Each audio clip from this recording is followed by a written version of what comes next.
Well, anybody who has been following this channel for a while knows that one of the projects I started in 2016 was the Hillary and Bill Clinton Presidential Penitentiary Library.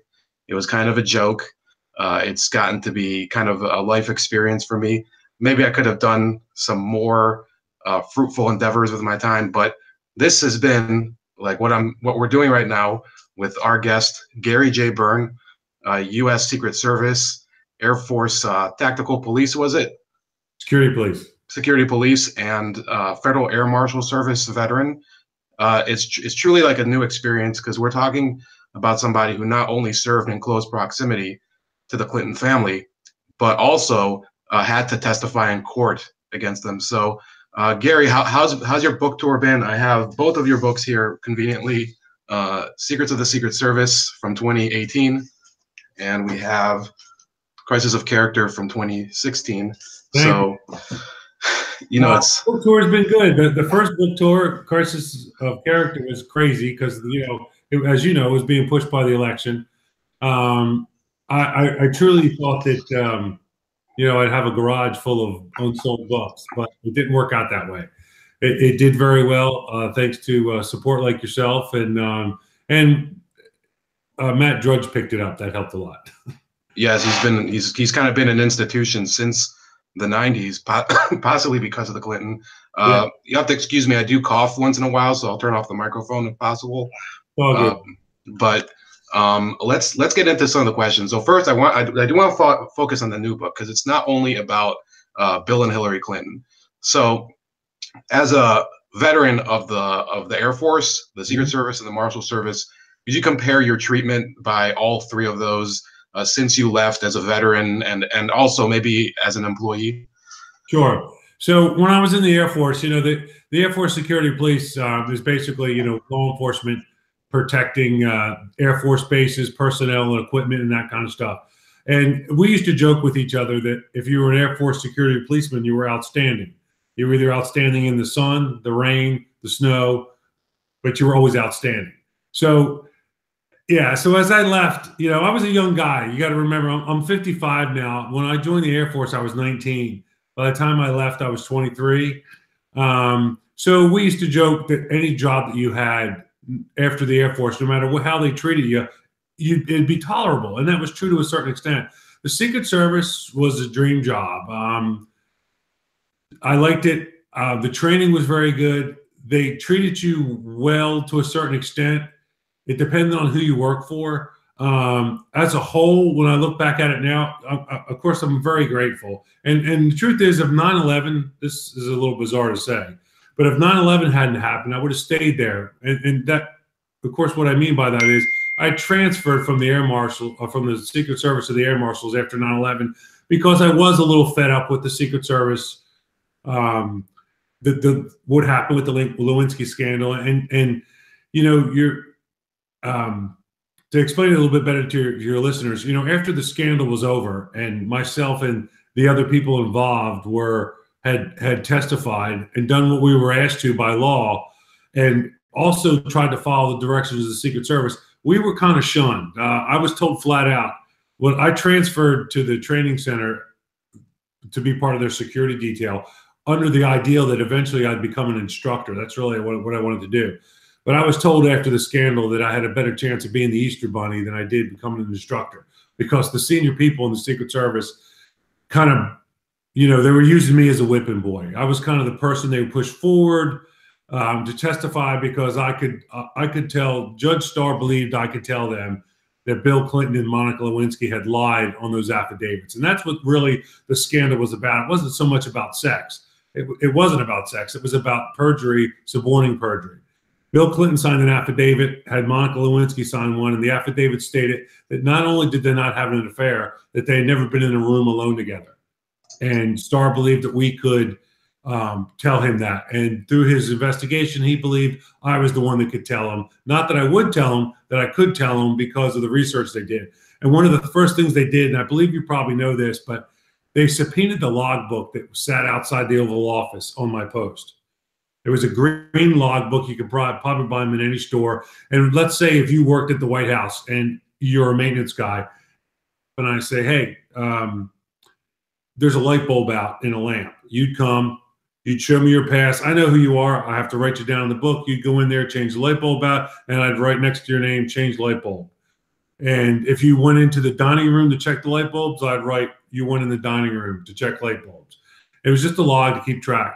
When Starr knew this log existed, the first thing he did was he subpoenaed that log and the log for the ground floor post, similar to mine over in the mansion. So after that, it was kind of the wheels fell off.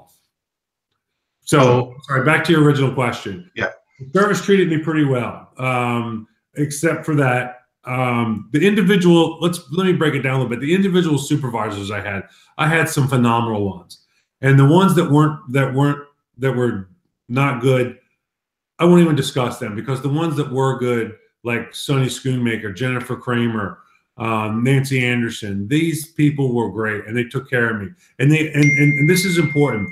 They adapted as things had changed, as the investigation got more intense and the pressure on us got more intense. They adapted. I mean, they were doing shit that was close to breaking rules to make sure we were okay. They were really good to us. And so I'll never forget that. The Air Marshals was a whole different new job. Part of the problem was that 90% of the management in the new Air Marshal program came from the old Secret Service. So it's kind of like they transferred the bad management disease. You know, it's you know, and so, but the people I worked with were great. I met some phenomenal people. The Air Marshals, like the Secret Service, have a lot of issues. That's the reason I wrote the book, Secret to the Secret Service, to bring out the truth about the Secret Service. And unfortunately, excuse me, most of those same problems, they transferred to the Air Marshal Service. So. Okay, so I have some follow-up questions on this, on the Secret Service specifically, not pertaining to the Clintons, because that's a whole different department that I've set up. Yeah. So let's ask this one first. You described that North Korea incident where President Clinton was crossing the bridge. I also, in my mind, the funniest risky moment was when George Bush parachuted onto an aircraft carrier. So do you think that those risk-taking procedures really started to, like, slide down the hill because of the Clinton era? Which Bush parachuted? The mission accomplished when he parachuted onto the parachute. He flew a jet onto the carrier. That still has a little risk to it. Oh, absolutely. Yeah. Absolutely. So no, I don't see it the same. The wheels. No. Here's the thing. Here's what you're kind of getting at, if I may. Presidents, it's all about image, and clearly we learned that with the Clintons. The real Bill Clinton is nothing like the image that they portrayed. The real George W. Bush is pretty close to what you saw. He was a fighter pilot. He flew F-4s in the Air Force. When he was on that small plane coming to the carrier, they let him fly it for a while. He did not land it on the carrier, but it was all choreographed. The pilots were all ready. They knew what was going on. They had briefed the president a little bit on the plane. They didn't just let him grab the stick and woohoo. So, but yes, they are risk takers. Because and actually, you're going to laugh when I tell you this. I'm going to ask you a question if you don't mind. Who do you think was the biggest risk taker as far as presidents? Well, throw out the most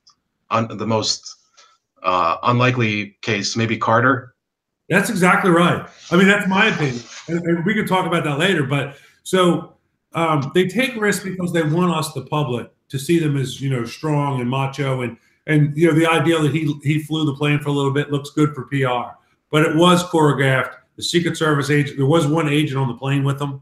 Not that he's a pilot or anything, but they discuss these things. This is what the president wants to do. What are you willing to let him to do?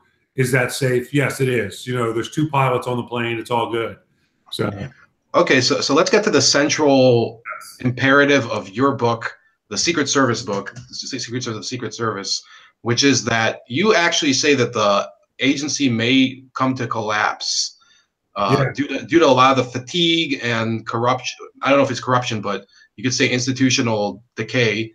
What do you think that would look like? Would it be like catastrophic, or would it be something kind of more bureaucratic? Well, to be honest with you, What I actually say is that it's already failed. And what it does look like, it looks like President Obama going to Cartagena and instead of talking about agreements between the different countries, he had to talk about hookers, drunken Secret Service agents, and bad behavior.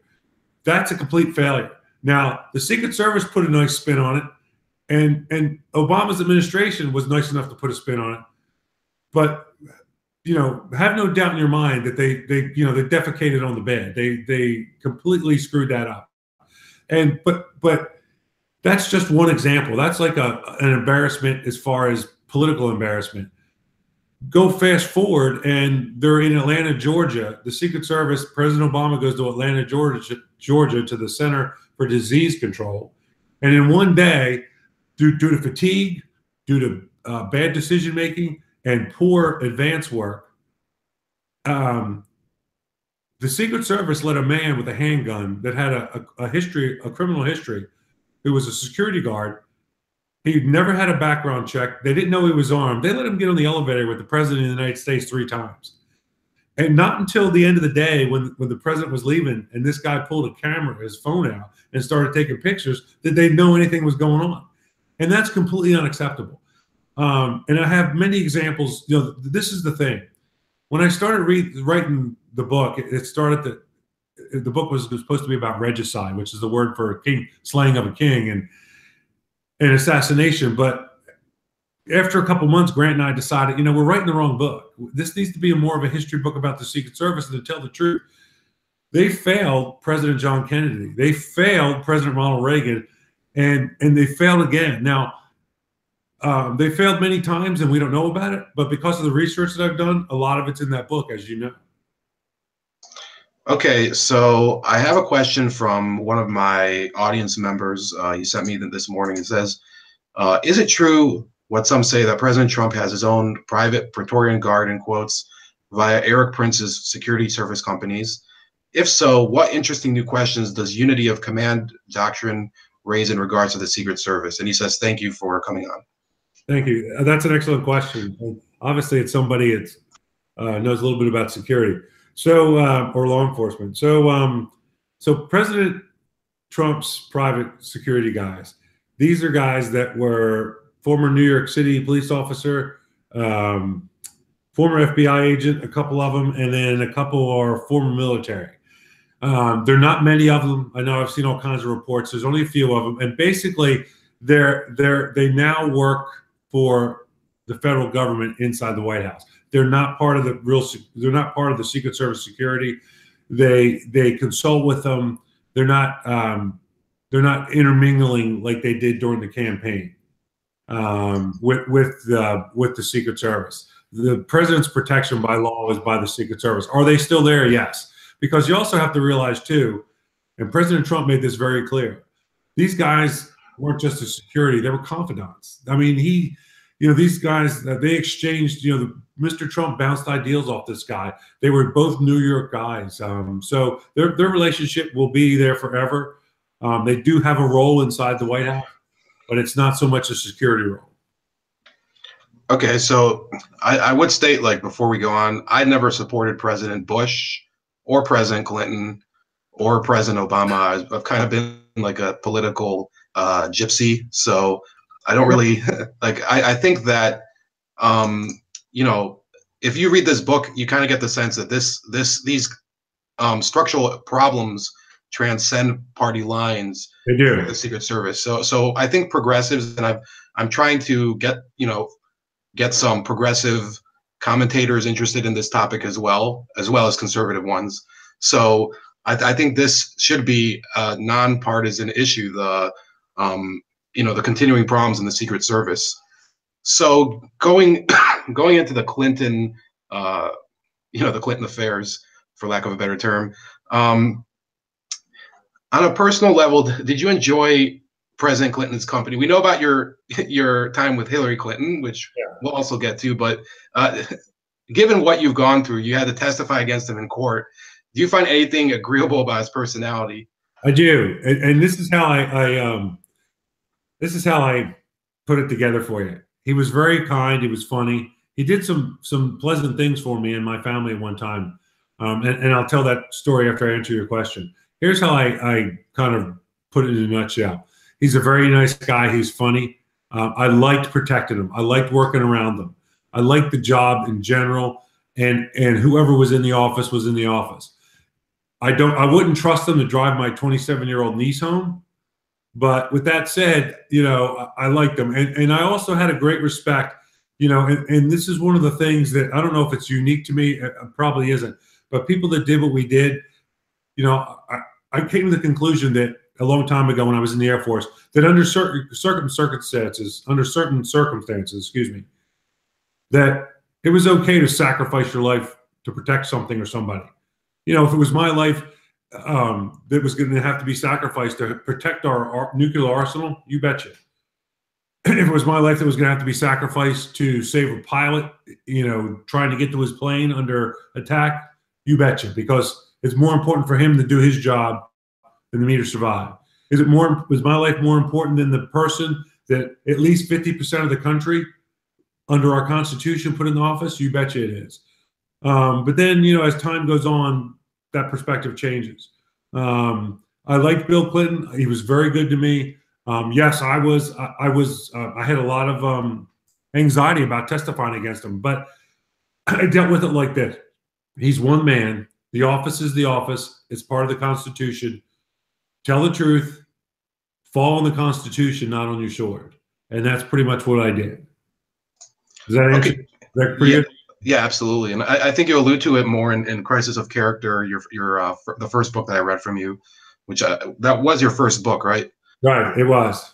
So also in Secrets of the Secret Service, you go into the dilemma of Director Merletti concerning the Lewinsky case and whether the Secret Service can furnish testimony or other valid legal witness material. So it was proven that this executive protection function privilege was not really in existence. It was kind of like a troll myth of the Secret Service or something. Yeah. But if that was true, then I've plenty of criticism of Counsel Starr. I think he should have subpoenaed somebody among the agents that guarded Mr. Clinton about the Chinagate issue, which was, in my mind, a far bigger transgression than the Lewinsky affair.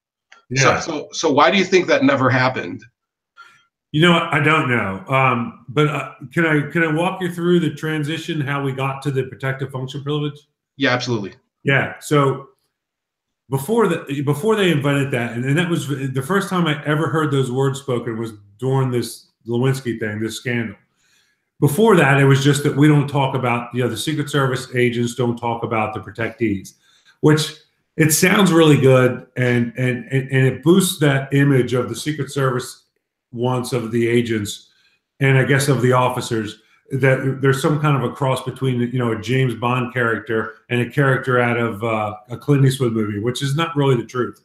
But yes, we shouldn't talk about these things just for frivolous reasons. But the truth is, way before the Lewinsky scandal, Secret Service agents have been writing books. They've been telling these stories. And one of the criticisms, as when I first wrote Crisis of Character, was that they're not supposed to talk. Real Secret Service people don't talk. Then how did these stories get out? And how all the other books get written by third parties, because the stories come. I can read those books and some of those books, and I can tell you who told you those stories, because I knew who was there when the story happened. It wasn't me. And I know there were Secret Service agents. So here's the deal. They'll do it for a free drink and a free steak over at Old Ebbitt's Grill. They'll tell these guys the stories. But let a uniform division guy come out and tell the story and tell all of it truthfully, and then they get upset. But back to your point about this protective function privilege. They invented it. It's basically the Secret Service lawyer came up with the ideal with one of the Justice Department lawyers. It's kind of a parody of the spousal thing. My wife can't testify against me, that type of thing. So that's where they kind of invented it. Now, when they first, I will tell you this, to give you and your audience, I mean, I think it's funny in hindsight. but we're all in this room. There's at least 15 of us, uniform division officers, in this big circular table in Secret Service headquarters. And when they're telling us about invoking this privilege, myself and a few others, we literally laughed in their faces. I mean, we just thought it was the most ridiculous thing we ever heard. Because the ideal that, you know, and I mean, Morletti believed in it because Morletti wanted, and I liked Lou, I did, working for him. But, you know, he's a human being and he's imperfect. And he's made some mistakes, but he was good at what he did to a certain extent. But Morletti wanted to protect the president because he didn't want to be the first. He didn't want to be the Secret Service to be compelled to testify. Then, as things deteriorated, and he realized Starr had all the ammunition, then Starr was going to subpoena him and a few of the senior agents. He sacrificed us. He pushed us forward, and I'm sure you see that when in the readings. And I know you've done a lot of research. Yes. Morletti, the Secret Service, and the Treasury Department invented this thing to kind of protect us, but they were pushing the uniform division guys and a few junior agents forward because they wanted to save their careers, and they sacrificed us. I didn't really believe in the protective function privilege. It's, you know, I'm kind of a real basic constitutionalist type guy, and I'm not going to sit here and tell you that I know the Constitution inside out. But I have a real good, strong sense of right and wrong, and I had never heard this before. And the truth of the matter is that I kept falling back on this too, was all this could be stopped by one man stepping up and being a man. That was President Clinton, and coming out and saying, you know what, I did do it. This is what happened. It's over. And it would have saved millions of dollars, quite a few careers, and would have cut down on the expenses for antacid medicine and indigestion, let me tell you. Well, go ahead. I do have to say, one second. Hold on. For some reason, I'm getting feedback. Hold on. Do I have my speakers too loud? Oh, are you playing it? Okay, sorry. Yeah, I could hear it for some reason. Yeah, I have to say, I grew up. I was probably 11 years old when President Clinton fell into this whole mess. And I thought it was hilarious. My family was huge Democrats. I didn't care but I just thought it was just a joke. And who cares about Monica Lewinsky? And then only later did I really read about those issues you're talking about with the suborning perjury for Monica Lewinsky. So I'm glad because I have made videos about it, but you were involved in this and you knew all those details. Yeah. So now, go ahead. No, go ahead. Okay, so I do want to go through some other incidents here. In 1998, Kate Bauer, a reporter, claimed that Hillary Clinton physically assaulted Bill in response to discovering the Lewinsky affair, and apparently he was bruised and bleeding. There's also the legend of the lamp, as I call it. Do you remember physical abuse between the first couple? Was there a legal requirement, because technically Secret Service is law enforcement, to report this to somebody? So you just opened a huge nutshell here, a huge issue for the Secret Service, and one of the reasons they have issues now. Yes, the Secret Service is law enforcement, and in theory, there are things that happen that should have been reported. But the Secret Service, it's like cutting its own throat. You're going to report the First Lady for being violent. It's going to look the next year because of the political pressure you put on the president. So that's one of the issues with the Secret Service. Hillary Clinton. So the legend of the lamp is actually a vase.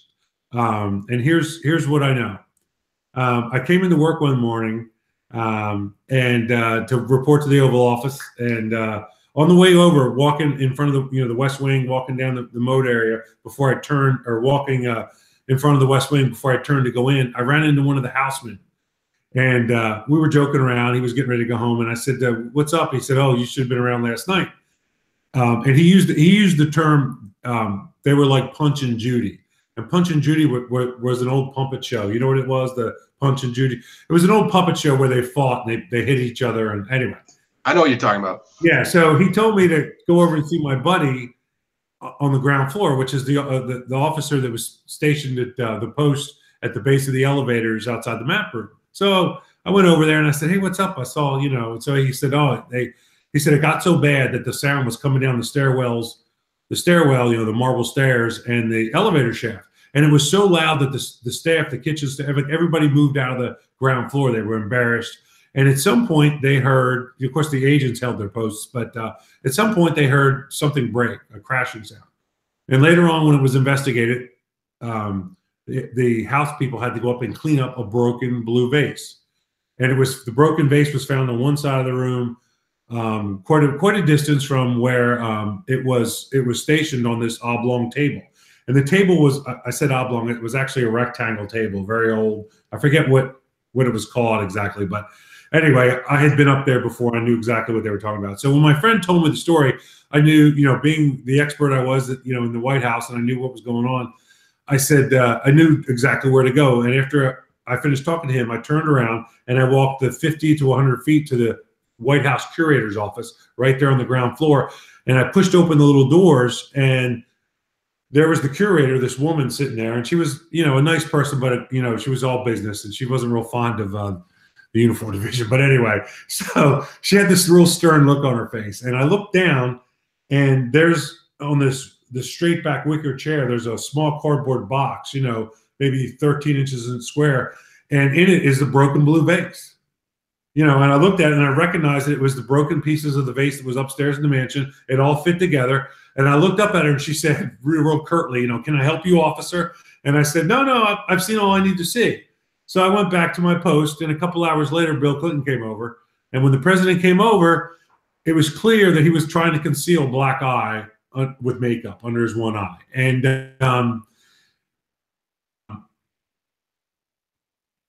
did he? I don't believe she hit him with the vase.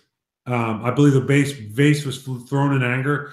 Based on what I heard from the Arkansas State Police and witnesses to when he was governor in Arkansas all those years, that was typical of her behavior.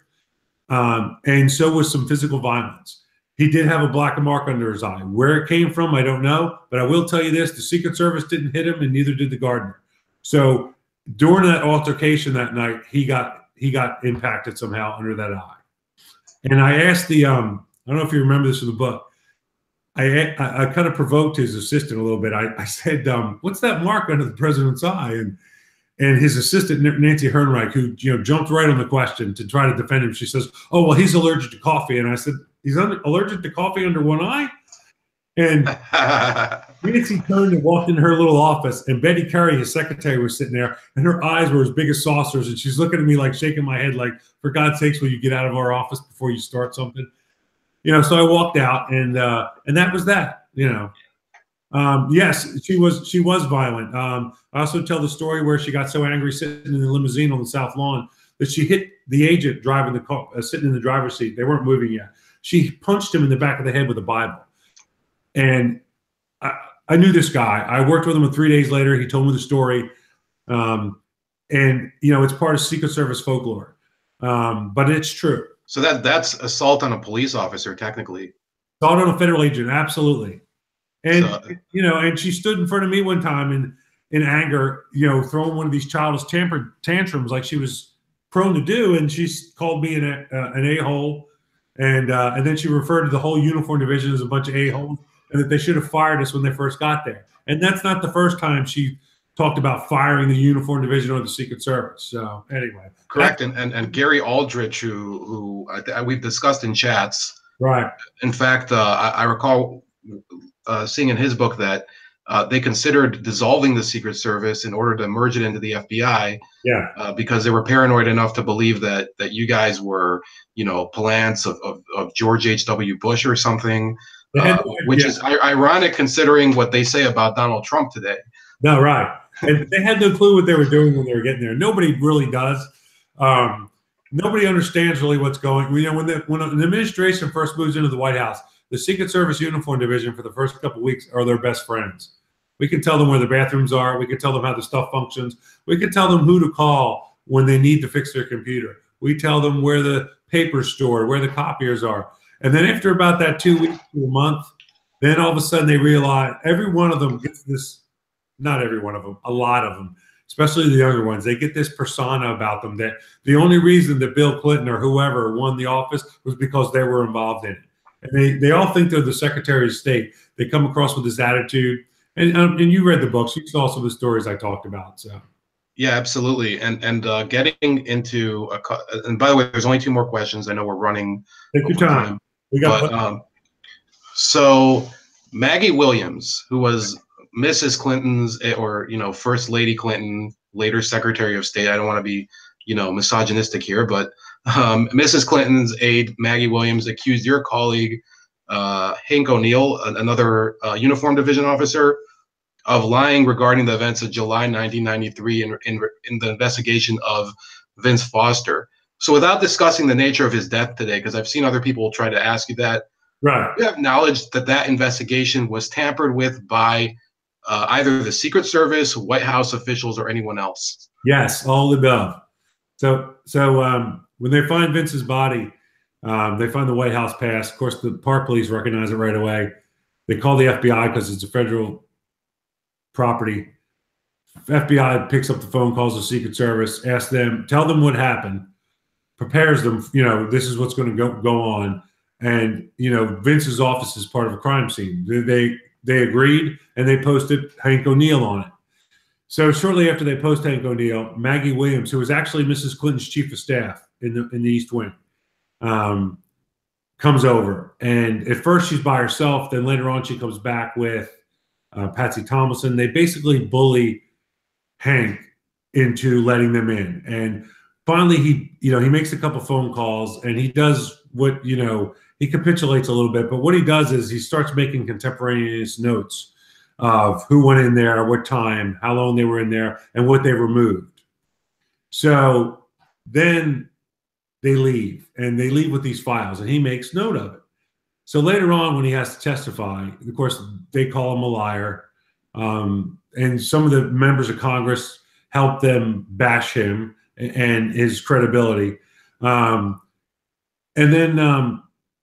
So the next morning, the control center, and I got, after I wrote my first book, guys reached out to me, and I purposely didn't go to them when I was writing the books because I wanted to give them all deniability. I didn't want them to have to lie and say, I didn't know he was doing this, because I had asked him to fill me in. So I went basically from my memory and research. And so anyway, they came to me after the first book, and I was writing the second book, and this is what I was told. In the control center that morning, he got a phone call from a very high up person in the Secret Service. He knew who it was. The guy said, I'm telling you, I need you to turn the alarm off to Vince Foster's office for 5 minutes. And then I'm going to call you back and tell you to turn it back on. And he said, no, I won't do it. And he said, because there's a logbook. There's a literal, back then it was actually a physical logbook. And you typed it into an old computer keyboard, and it printed it up on one of those old Oki Data printers. So he said, I have to record the log, because the log was connected. When you turned the alarm on and off, it said the alarm turned on or off, and you had to put a message next to it. Why? So he said, I need something to put in there. And he said, no, just put check or whatever. And he said, I'm not going to do it. And he made some threats and, coerced him to do it. So he turns the alarm off. He calls the officer in the closest post and says, hey, go check on Foster's office and tell me who's in there. Guy calls him back in a couple minutes, tells him who it was. So he reports this later on during the investigation because of the scandal. Clinton's, everything ends up being a scandal. He tells the FBI this. When he tells the 2 agents this story, they look at him like they just found out that he's radiating, he's radioactive. They didn't know what to do with the information. They looked at each other. They didn't even make, one guy went to make a note and he stopped, they looked at each other. They said, okay. He was never asked to testify about it. He was never asked to give a written statement about it. They didn't know what to do with the information, and they let it go. And that's part of, in my opinion, it had already happened before that, but that's another example of the corruption of the FBI at the time. And it had already happened with the Filegate, in my opinion, with Craig Livingston. But anyway, so yes, the crime scene was manipulated. And then here's the funny thing. 3 years later, miraculously, they can't figure out how, But the files are found on the second floor in the living quarters in a room where they just supposedly stored stuff. Now, I'm here to tell you that there is no room in the White House where you just throw crap into. I mean, that place is more immaculate than the Vatican. I'm telling you, you know, if a house, if somebody lives there, a protectee leaves a book, somebody comes and picks it up and puts it on the, stands it upright with a bookmark in it where it was. You know what I'm saying? So, yes, the Secret Service faltered on that one. The FBI faltered on that one. And then when they got the information, they did nothing with it. Okay, so continuing on that theme, Mr. Aldridge, or former Agent Aldridge, in his book, he was, he came, he published his book. A certain David Brock, quote unquote journalist of the time, called him a homophobe, said that he was a liar. He crossed over from the conservative side and joined the Democrats. There was this, and nobody believed this FBI agent at the time. And they said that this guy's account was meaningless. Then fast forward, July 22nd, 2016, Mr. Brock accused you of not being capable of witnessing 8 things that you mentioned in Crisis of Character. You later sued him in court. I don't know what happened with that. If you want to go into that, that's your choice. Right. So they claimed that you, Aldrich, a number of other law enforcement officials, such as Arkansas State Trooper Larry Patterson, are liars. Nowadays, they say law enforcement is trustworthy. Now, let me start off. I'm usually a civil libertarian. I don't necessarily trust law enforcement because of things like civil asset forfeiture, but it's just like such an inconsistent position. Can you reflect on this issue with now, given the Mueller and the Peter Strzok things? What's your opinion on all this? So let me start with Gary Aldridge. Luckily, I met him a couple times, and I knew the other agent that worked with him. I actually did tours for them of the Oval Office for friends once in a while. But anyway, luckily, I never read his book, because when his book came out, it was in the middle of the protecting the Clintons and all the shit was going on. Excuse me, all the stuff was going on, and I just didn't want to get bogged down with anybody else's baggage. This is YouTube. You don't have to worry about profanity. Yeah, thank you. So, but I read Aldridge's book when I was writing my second book. I didn't read it before I wrote Crisis of Character, and I'm glad I didn't, because his experiences were so close to mine, and in some cases almost identical.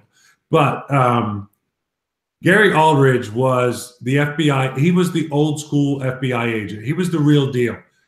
And I can prove to you that he's honest, because when Craig Livingstone, in my opinion, and if you read his book and my book, this makes sense to you automatically.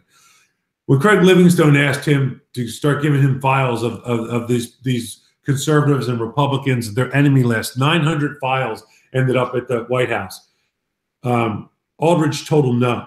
He refused to do it. And he warned Livingston that, he was going down a road that he might not want to go down. But Livingston, being the man boy that he was, and being, the dingling that he was, he coerced somebody in FBI headquarters to give them those files. And they ended up with Filegate. Aldridge was an FBI agent's FBI agent. I don't doubt anything he said. I've actually contacted him after I read his book and thanked him. His book was groundbreaking, and it was dead nuts. It was right on. As far as the FBI today, I believe the Clintons started manipulating them and collapsing their character back then. Again, I used the 900 FBI files. They did the same thing to the Secret Service. When they first got into the White House, they started collapsing the security program to hire people so they could get their people in no matter what their backgrounds were. And they ended up winning. And they crushed, they kind of crushed every security apparatus that they had in one way or the other. And that's why the FBI, in my opinion, that's why you see the FBI with the issues today and the issues with the Secret Service, which is why I wrote my book, Secrets of the Secret Service. But a lot of it is true for the FBI too. Sorry, I had to turn the microphone on. So for clarification for the viewers that don't know, Craig Livingstone was the head of the Office of Personnel Security I think from 1993 to 94 in the White House. I guess I don't have any more questions. There's a couple questions from the audience, very short ones. Sure. One of the Augusto Pinochet, not his real name, said that, do you know Dan Bongino? And if so, have you heard about the soon-to-retire agents he claims will talk soon? So here's how I know Dan. I came on in 91. I was out at the training center from like 97, 98 to 2003 when I left. Dan came on, got out to the training center. He was assigned there just before I left. I didn't know him real well. He actually worked with a friend of mine, a UD officer that I knew real well. I knew him a little bit. I liked him. I thought he was a good guy. This is one of the things, this is kind of funny. One of the things I remembered about Dan Bongino was there was only two people in that training center who, I mean, everybody worked out. We all worked out. We all PT'd. But there was two people that stood out. And one was a guy named Dan Emmett, who I think you might have read one of his books. Dan Emmett wrote 2 books. I actually only have it on order, but go ahead.